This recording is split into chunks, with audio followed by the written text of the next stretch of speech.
সাদ্দামের সাম্রাজ্যে ইরাক হচ্ছে ভয়ঙ্কর ক্ষতিকর একটি দেশ, কারণ তার হাতে গণবিধ্বংসী অস্ত্র আছে, রাসায়নিক অস্ত্র আছে।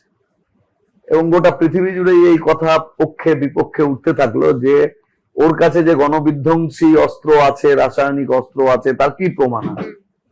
কিন্তু এর তোয়াক্কা না করেই আমেরিকা এবং তার পশ্চিমী সঙ্গীরা তারা মিলে ইরাককে গুঁড়িয়ে দিল এবং সাদ্দামের সাম্রাজ্য ধ্বংস করলো, ওকে ফাঁসিতে লটকে দিল।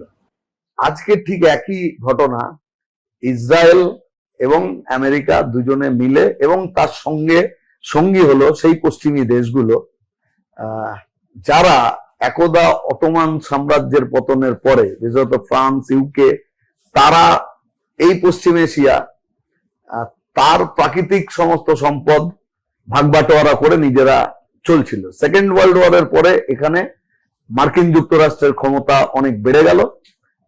তারাই প্রথম পারমাণবিক বোমা ও দুনিয়ার লোককে ভয় দেখাচ্ছে, ওই প্রথম জাপানে হিরোশিমা নাগাসাকিতে বিস্ফোরণ ঘটিয়েছে।